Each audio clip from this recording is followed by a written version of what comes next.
Yo.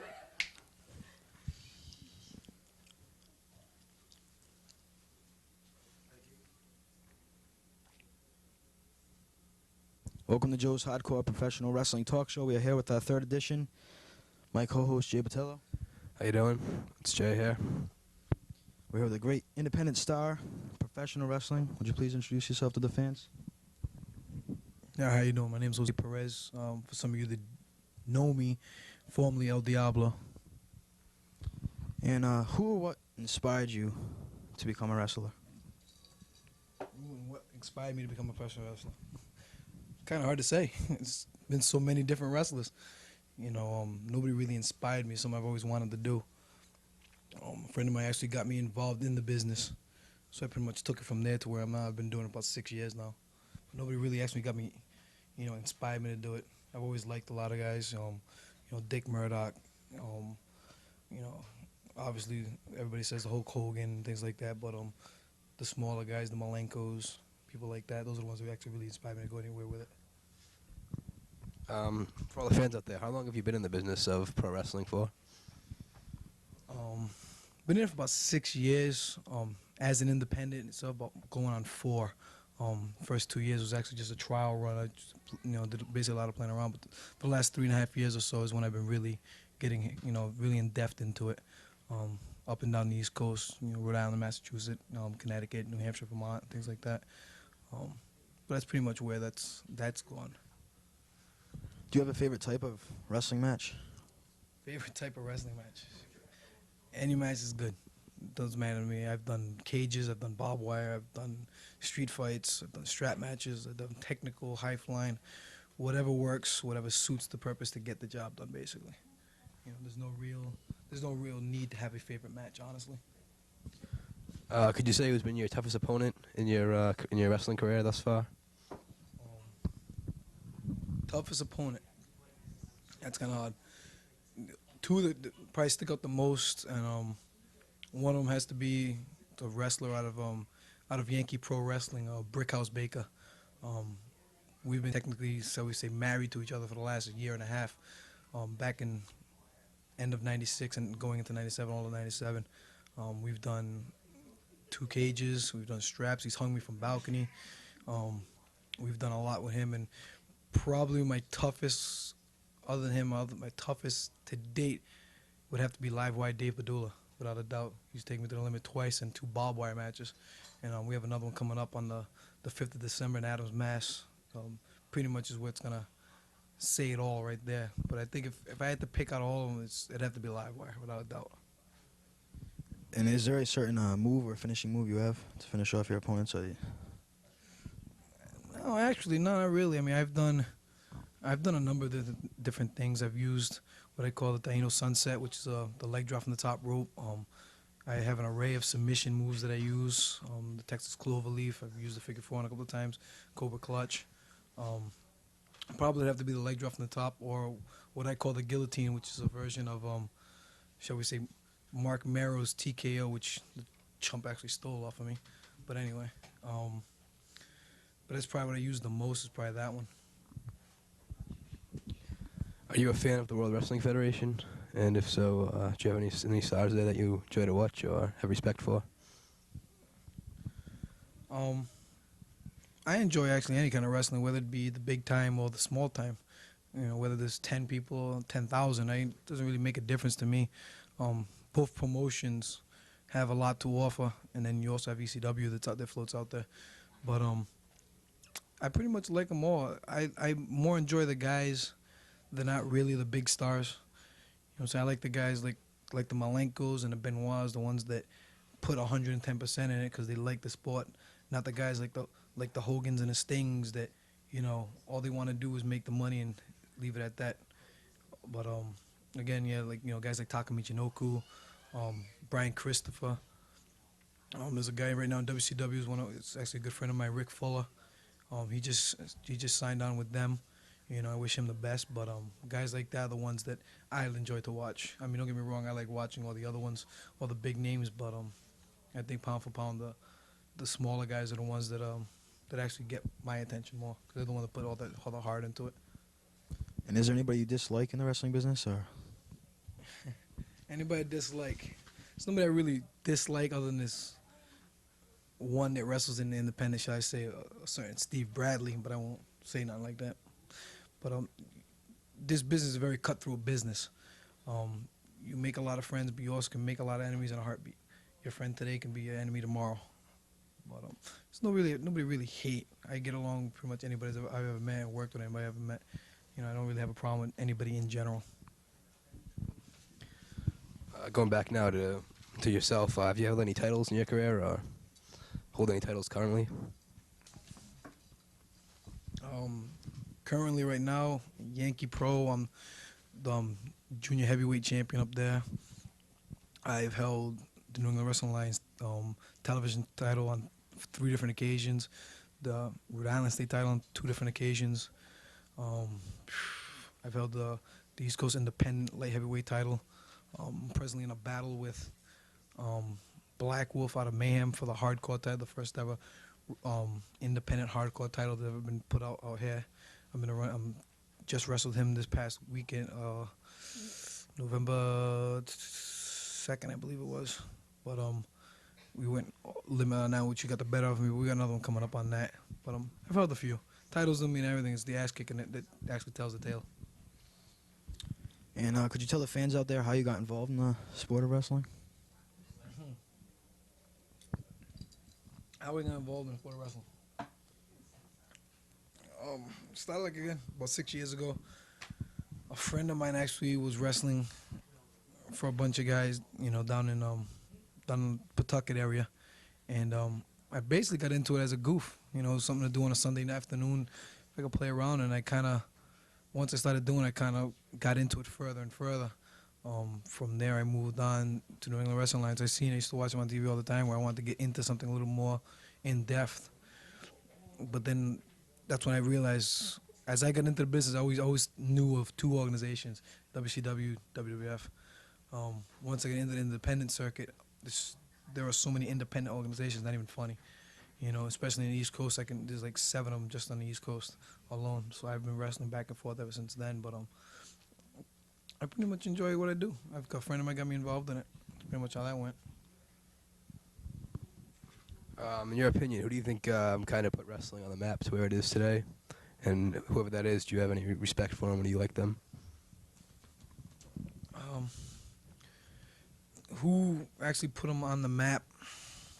It's kind of hard to say who actually put them on the map. I mean, I would have to say, as much as I don't really want to, it'd probably have to be Hogan. Hogan probably went as far as any wrestler has ever gone before, and if not further. So I'd have to say he pretty much was the one that put wrestling on the map. But nah, never been a Hogan fan. Never. He's talented. But he's been in the business for God knows how many years, you know, and he is talented. But the only credit I will give him is he put wrestling where it is now, you know. But again, it falls back on the independent guys. If it wasn't for the guys in independence, you know what I'm saying, to put guys like Hogan when he started out, and you know, guys like Steve Austin and stuff like that, you wouldn't have what you have now. You wouldn't have the big business right now. You know, I remember back wrestling was just, you know, 50 people in an arena and one night with a bunch of guys. In fact, I was watching that today. And but I think, to the question, I think Hogan probably be the one that I say put wrestling on the map. And do you eat, sleep wrestling, or is there another sport you like besides wrestling? No, I don't eat, sleep wrestling. I enjoy wrestling. I enjoy watching wrestling. I enjoy being in wrestling. But when I'm not doing a talk show or something like that, or being on TV, wrestling is my sideline. I work. You know, I'm a full-time mechanic. I enjoy bowling. I enjoy, you know, checkers. I enjoy pretty much everything, but I don't eat, sleep wrestling. If I had to stop tomorrow wrestling, then I'd stop tomorrow. You know, it's not my life. A lot of people are in it for the money and the glory and what comes with it, but, you know, that's not what I do it for the fun. It's a weekend thing, and I do it for the fun. Would you like the opportunity to ever wrestle for one of the 3 major promotions out there, or would you like to just stay as an independent wrestler? If I ever had the opportunity, I would love to. I mean, my goal, if anything, was always to one day wrestle for the WWF, at least one match. But independence is where the fun is. You get away with, you could do a lot more. The fans are more appreciative of the independent sport, for watching the guys in independence. I mean, once you become a big name, a lot of guys lose heart and they don't really show what they should show. They start losing out. They realize, either way, whether they go out and they do a half-hour match or they're going in for 30 seconds, they're still getting paid their amount of money. So a lot of guys lose heart. You see a lot of the newer guys that are coming in now, like Gangrel and what's that other guy's name there? Edge. Guys like that. I was just with Gangrel a couple of weeks ago, and one of the nicest guys you can meet, in my personal opinion, one of the hardest workers right now in the WWF as a newcomer coming in. Those are the guys that make it worthwhile. But I'd like to, if one day, do it once for WWF. My goal is actually go to ECW. That's where I would like to go. But I enjoy the independence. I've done cages in the independence. I've done barbed wire in the independence. And I have more fun there. And do you think wrestling is more popular now or 10 years ago? It's definitely more popular now. That's without a doubt. There's more coverage, more exposure. Cable TV's taking wrestling to a much further level with pay-per-views, and all the different time slots that they can offer and purchase to get on the air. But it's definitely a lot more popular now than it was maybe 10, 15 years ago. And talking to some of the independent wrestlers, they're not too crazy about the way that the WWF is turned into kind of like and WCW more like a soap opera now. Are you more of a fan of that, or do you like just actual wrestling, or do you like the sidelines that go along with it? Well, it is true. It is more like a soap opera now. I mean, they get you to watch it every week. That way, when you'll buy their pay-per-view. That's all. It's a marketing pledge, But I think I liked it more before, where the pay-per-views were so far apart that you actually were interested in watching them. You know what I'm saying? Where now you have to watch every week to see, all right, who's going to do this one to this guy. But, yeah, it's hard to say, actually. I think I liked it more a couple of years ago, honestly, because it was more interesting. It was more wrestling. Now all you see is 150 chairs doing one TV taping, and that gets a little overboard. Do you enjoy the fans? Are you a face, or are you preferred a heel? I've been a face or a baby face, whatever a lot of people call, but I've been basically a good guy for a while, and I've turned every now and then, but I've always enjoyed being the baby face. I've always enjoyed listening to the crowd, chant my name. In Fall River, when I wrestle up there a lot for Yankee Pro Wrestling, all they have to do is play my music and they know who's coming, and I live for that. You know what I'm saying? There's no payday that's gonna give me that type of satisfaction. That's probably one of the biggest reasons why I'd like to go to ECW. I mean, I've gone to an ECW show where there was about 1,200 people there, and they were livelier than going to the Civic Center to watch, 15,000 people for WWF. That's what I live for. That's what I like enjoying and watching and doing. Who's your favorite ECW superstar for the fans out there that enjoy ECW, if you have one? Depending on how you want to do it. If I had a favorite, it probably, for his morals and the way he does things, it'd have to probably be Taz. Taz, pound for pound, is one of the best wrestlers in ECW, and if anything, he's the one that's more vocal about his opinion and the way he feels. You know what I'm saying? He's sick. It's like a lot of guys in independence are sick and tired of being stereotyped and everything like that. We're a bunch of nobodies and fakes and stuff like that, and I'd probably have to admire him for that. Ability-wise and talent-wise, it'd have to go to the franchise St. Douglas, without a doubt.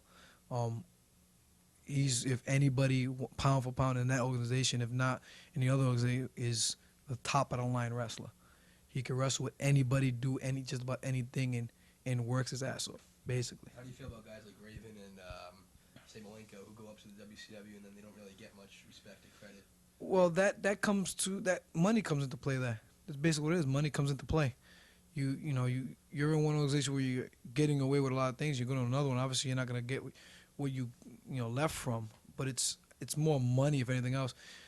In a situation when you get dumped a large sum because now you have fan appeal, when Raven, for those out there, everybody knew that Raven used to be in WCW as Johnny Polo at one time, and nobody gave a damn about him. Went to ECW, became the heavyweight champion ECW a couple of times, and did everything he did there. And then they seen that, he's making, he's getting people popularity. Got to bring him back. So that's why he's there now. But in his shoes, anybody would probably do it. A lot of people call him a sellout for doing it, but I don't feel he's a sellout. It's an opportunity. What do you think Sandman's gonna do up there in WCW? Sandman, I'd have to wait to see. Honestly, I couldn't even tell you. I mean, if he was at WCW and they put him through the power plant, I'm not sure how far he's gonna get. I honestly don't feel how far he's gonna get with it. But I've talked to Sandman a couple of times, and he's a real cool guy to talk to. Like I said, I wish him the best. In your opinion, who's the true icon of wrestling? There's a lot of icons out there, or self-proclaimed icons. Exactly. I was about to say, self-proclaimed. There is no true icon of wrestling. I don't care what anybody says or anybody does. There is no true icon. No one person made wrestling. A lot of people contributed to wrestling. You know what I'm saying? Again, you got the Hogans, you got the Steve Austins, you got the Flairs. But if it came down, I had to rate anybody on being an icon, it would have to go to Flair, without a doubt. That's the man that's done everything and anything with anybody. And that kind of proved the point when I seen Flair wrestle about 3 years ago, or actually about 2 years ago, against Chavo Guerrero. And I was surprised to see Ric Flair actually work with Chavo. The magnitude of Ric Flair, the way he is, he's been in the business, 20 years now, give or take? You know what I'm saying? To get into with a young guy like that and actually work with him, hand to hand. That was something that really impressed me. Anybody else would just forget it. He's just a young kid who cares. You know what I'm saying? So if I had to pick, really have to pick an icon, it would probably have to be Ric Flair. Now, who is there that you'd like to get in the ring with right now that you haven't had the opportunity to wrestle yet, if there's any stars out there? If I had an opportunity to wrestle somebody right now, it'd probably, if anything, it would probably have to be Taz. Only because I agree with everything he says and the way he does things and the type of person that he is. Whether I got in there, he just beat the living shit out of me. Beat the hell out of me and not give me an opportunity to do anything. But I know if I were able to go in the back and he would shake my hand and say, "Hey, good job," that'd be just as good. But I think it would have to be Taz. But if I got into a match where I had to if I would pick somebody to get into a match to actually be able to wrestle somebody and do the stuff I like to do and wrestle, would have to probably be either it'd probably either be Dean Malenko or Eddie Guerrero, or probably I can't remember the name, Chris Candido, which is another one pound for pound, an awesome wrestler. But it'd probably have to be one of those guys. Is there anybody you're feuding with right now, or is there a memorable feud you've had in the past in your career? Memorable feuds, yeah. Right now, again, I wrestle for a number of different organizations, and right now in Mayhem, I'm working on trying to get the Hardcore title from Black Wolf there. But there's also I've been feuding every now and then with Livewire. Livewire has done he's been Damien King, Sir Reaper, and we've gone back and forth so many different occasions. It's not even funny for the last 4 years. So every time I pop up somewhere, he happens to be popping up right behind me. So me and him go back. So again, he's the one that wrestled me twice already for the barbed wire, and so far we're 1-1. Third one's to say. In the other feud I pretty much had almost for a year and a half was with Brickhouse Baker. We've gone toe to toe without a doubt for the light heavyweight title. So it'd probably have to be those guys. So can you just list right now what promotions you currently wrestle for, and if they're going to be in the Rhode Island area anytime, I'll say the month of December, and where you could find them? Dates-wise, I haven't on my calendar in front of me, but I wrestle for CWA, which is CWA/NWA New England, with Jim Cornette, obviously, and Boston Bad Boy Tony Rumble. I also wrestle for Unified Championship Wrestling out of Rhode Island. My main organization that I wrestle for is Yankee Pro Wrestling. That's where I've been doing most of my ballistic stuff. I also wrestle every now and where I'm working on getting the hardcore title is Mayhem Independent Wrestling, which is again out of Rhode Island. I've also done a couple of things in Connecticut for Ed Zone and a couple other organizations down there. If you ever have the time to watch it, do you enjoy watching WCW Nitro more or WWF Raw? It depends on what I'm looking for. If it came down to watching wrestling, I'd probably have to watch Nitro. If it came down to watching a good angle or something's going to look good, it's going to make me want to watch the pay-per-view, it'd have to go WWF. It all depends on the month. It changes every month. I mean, like, again, the pay-per-views are so close together. You know, everything changes, so it's like kind of hard to say. Right now, WCW's got the one up on them because they got the Thursday Night Thunder now. So, I mean, obviously they can run an angle on Monday, come back on Thursday and pursue it. It's, you know, now WWF got Sunday Night Heat, but Sunday Night Heat's just becoming another live wire talk show where it's all talk and, you know, nothing's getting done. So, but it's hard. I don't really. It's kind of hard to say because I watch, but I click back and forth. I'm at home watching, clicking back and forth to them. So if I miss something, it's like, oh well, you know, I've come to that conclusion already. I just want to thank you. You've been a great guest. Enjoyed some answers that came from the heart. Thank you very much, Joe. Well, we'll come back to you with a lot of wrestling news and more great wrestling guests. We thank you, El Diablo. Jose, watch us on Joe's Hardcore Wrestling Talk Show.